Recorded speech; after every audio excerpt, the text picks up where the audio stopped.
जी बस थोड़ा सा टेक्निकल इश्यू हो गया था, इस वजह से हम आपको पब्लिक व्यूज़ नहीं दिखा सके।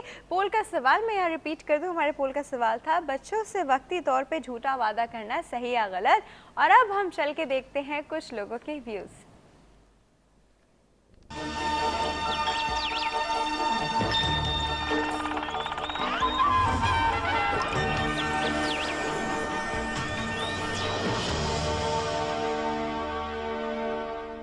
बच्चों के लिए तो भाई हर कोई कारोबार जो भी करता है बच्चे के लिए ही करता है सब कुछ। नहीं, गलत है। हाँ बच्चों के हाँ सही है, गलत है। एक तरीके से सही भी है और एक तरीके से गलत है, क्योंकि बच्चे से अगर आप झूठ बोलते हैं तो उसको गलत उसको पड़ेगा कि आपने भाई झूठ बोला। गलत है। बच्चे के लिए कमाता है, बच्चे के लिए जमा करता है, बच्चे के लिए गलत है ना, गलत है, नहीं होना चाहिए। सही है, मतलब कि बड़ी चीज़ के लिए नहीं, ऐसी बहलाने के लिए। झूठा वादा बच्चे के साथ क्यों करेंगे? फिर बच्चा भी किसी और से झूठ बोलेगा जब उसको पता चलेगा। बच्चे का फिर माइंड वैसे ही मेकअप हो जाएगा, फिर वो आगे चल के वो भी ऐसे ही करेगा।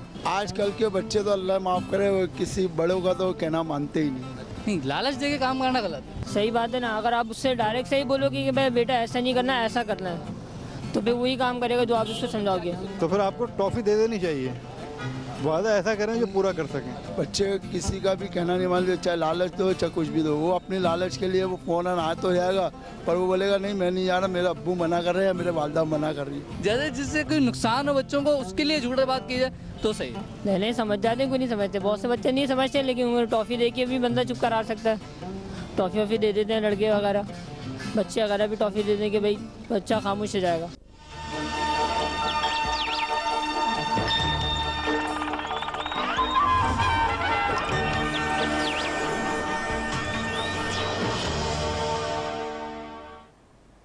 जी वैसे भी आपने कुछ लोगों के व्यूज़ देखे जिन्होंने मेनली कहा कि गलत है, कुछ ने कहा कि कभी करना पड़ जाता है, कुछ ने कहा कि ठीक है जो वादा करो उससे पूरा कर दो, कोई इतनी बहुत मुश्किल चीज़ तो नहीं है, लेकिन वादा भी फिर आप ऐसा करें ना जो कि लॉजिकल हो और वादा ऐसा हो कि आप पूरा कर सकें। आप इतनी बड़ी बड़ी चीज़ें आप उसे प्रॉमिस कर देते हैं और काम निकलने के बाद भूल जाते हैं, तो आगे बच्चा फिर वही सीखेगा कि जब उसके बड़ों ने झूठ बोला है तो वो भी आगे जाके झूठ बोल सकता है, उसके पास लेवरेज है झूठ बोलने का।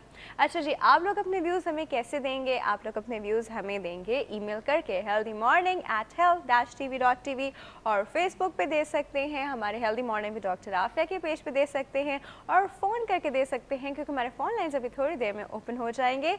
अभी हम चल के देखते हैं एक पैकेज, इन पैक कुछ झलकियाँ हैं, क्योंकि कल हमारी एक्टिविटी थी नो टोबैको डे के हवाले से पार्क टावर पे भी और मिलेनियम मॉल पे भी। तो पहले चल के देखते हैं कि हेल्थ टीवी ने वहाँ पे क्या काम किया।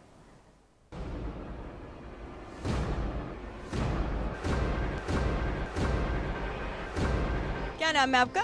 मेरा नाम रुखसाना अनवर। अच्छा रुखसाना साहिबा, मुझे बताएं आप क्या करती हैं? मैं हाउसवाइफ हूँ वैसे जी। अच्छा रुखसाना, आपकी सराउंडिंग में लोग, आपके घर में कोई स्मोक करता है? हाँ जी, मेरे हस्बैंड कभी कभी करते हैं स्मोक। कभी कभी से क्या मतलब है? कभी कभी मतलब ये कि घर में नहीं पी रहे होते हैं, कभी कभार दोस्तों में। आप टोबैको के बारे में क्या कहेंगे? Tobacco is very injurious for health. It shortens the lifespan. It deteriorates the quality of life. आपकी सराउंडिंग में कोई स्मोक करता है? जी जी, कुछ लोग करते हैं, इवन कि मेरे भाई भी करते हैं ना, तो लेकिन वो बहुत कम करते हैं, लेकिन वो हमें बिल्कुल पसंद नहीं है। ओहो, मुझे इतना बुरा लगता है मैं बता नहीं सकती, बल्कि सिगरेट पीने वालों से मुझे इतनी नफरत है कि एक तो वो बैठे हुए होते हैं, सिगरेट वो खुद पी रहे होते हैं, लेकिन तकलीफ दूसरे को पहुंचती है। Health of the patient itself goes down. The family effects, of course, if one loses his. Doctor साहब, फैमिली इफेक्ट्स जो आपने भी कहा ना, फैमिली इफेक्ट्स किस तरह के होते हैं? Like it's like our personal experience that I lost my father when I was very young, so like I have a personal hatred for tobacco. जो लोग स्मोकिंग करते हैं वो ये नहीं सोचते हैं कि हम स्मोकिंग कर रहे हैं, वो एकदम से स्मोक करना शुरू कर देते हैं और उनको कुछ नहीं होता, जो उनके साथ बैठा हुआ होता है उसको ज़्यादा प्रॉब्लम होता है, वो तो अपने जो लंग्स है उनको बर्बाद कर रहा है। मेरे वालिद को कैंसर हुआ था, तो वो भी ना सिगरेट नोशी से हुआ था, तो इतना हमें बुरा लगता है ये चीज़। मैं कहती हूँ कि देखें इतनी चीज़ ये हार्मफुल है सेहत के लिए, मगर लोग समझते ही नहीं है। आप लोगों को क्या कहेंगे उन लोगों को जो स्मोक करते हैं? मैं उनको यही मशवरा दूंगी कि अगर उनको अपनी हेल्थ का और अपनी फैमिली की हेल्थ का ख्याल है तो वो इस बुरी चीज़ से निजात हासिल कर लें।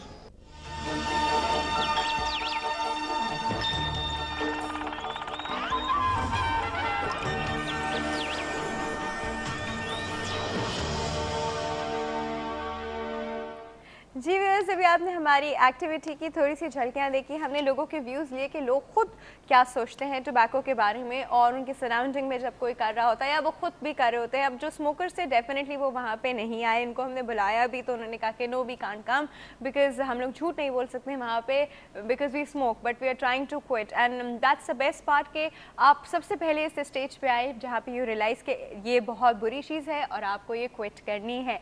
अच्छा जी, अब हमारे साथ मौजूद हैं, सिंस हमने आज आपको बताया था कि आज हम फिटनेस की बहुत सारी बातें करने वाले हैं, तो हमारे साथ मौजूद है असद मलिक। अस्सलाम वालेकुम असद। वालेकुम अस्सलाम। कैसे हैं आप? ठीक ठाक हैं? मैं तो बिल्कुल ठीक है, आप ठीक ठाक हैं? अल्हम्दुलिल्लाह बिल्कुल। आप देख रहे हैं असद ने अपनी फिटनेस पे बहुत काम किया है और ये काम किसने करवाया है असद से? मतलब कोई पर्सनालिटी है उसके पीछे जिसने असद को मोटिवेटेड रखा और असद को आज जिस फिटनेस में वो आपको नज़र आ रहे हैं, उस शेप में उनको देख रहे हैं, उसके पीछे किसी एक शख्स का हाथ है। और किसका हाथ है उसके पीछे?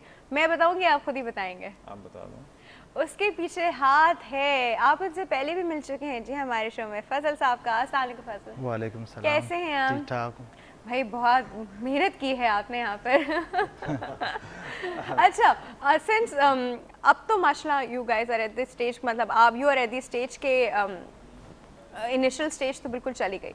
जो सबसे मुश्किल पार्ट होता है फिजिकल ट्रेनिंग का, वो आई थिंक बिल्कुल इनिशियल पीरियड होता है जहाँ के जो फेस करके बहुत सारे लोग बैकआउट कर जाते हैं, ये हम नहीं कर सकते, ये हम नहीं कर सकते। तो फजल, हम आपसे पहले पूछेंगे, जब असद आपके पास पहले आए थे, मैं वेट नहीं पूछूंगी मैं वो नहीं पूछूंगी, मैं सिर्फ ये पूछूंगी कि किस तरह की मोटिवेशन थी उनके अंदर, मोटिवेटेड थे या फिर आपको मोटिवेट करना पड़ा, क्या हुआ? फर्स्ट टाइम जब आए थे तो काफ़ी हेल्दी थे और फिर ये आपको खुद बताएंगे किस तरह थे। I was weighing 108 kg. 108 kg मेरा वजन था उस वक्त, and I literally had to do a lot of work. और उसके लिए पहले आपको ज़हनी तौर पर नेचुरली उस स्टेट ऑफ माइंड में आना पड़ता है कि आपको ये करना है। मैं बहुत सालों से सोच रहा था कि आई हैव टू। और मैं मिसाल के तौर पर एक चीज़ बताता हूँ, ये जो शर्ट जो मैंने पहनी हुई है इस वक्त ये मैंने आज पहनी है।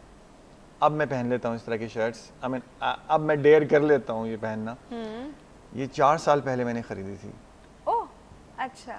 और इसका जो मटेरियल है एक्रेलिक कहलाता है और ये बॉडी के ऊपर बिल्कुल वैसे ही उसको तंग किए बगैर या उसकी शेप चेंज किए बगैर या उसको पकड़े बगैर कुछ बॉडी हगिंग है बहुत ज़्यादा ना। एग्जैक्टली, तो वो सब चीज़ें सामने नज़र आ जाती हैं। तो मैं इस शेप में 3.5 साल तक नहीं आ सका और ये वैसे ही पड़ी रही। इस तरह की मैंने 8-10 खरीद ली थी बिकॉज मुझे पसंद आई और मैंने कहा दोबारा मिलेंगी नहीं तो एक ही दफ़ा ले लो। तो अब ये मैं पहनना शुरू हुआ हूँ बट 2-3 महीने से इस तरह से। अच्छा। तो पहले मैं जिस तरह की शेप में था मुझे खुद ही समझ में नहीं आता था कि मैं कैसे पहनूं। ढीली ढीली शर्ट्स पहनता था, हाइट की वजह से पता नहीं चलता था मेरा कि मैं बल्कि हूँ, लेकिन ये कि मैं ऑब्वियसली आउट ऑफ शेप था।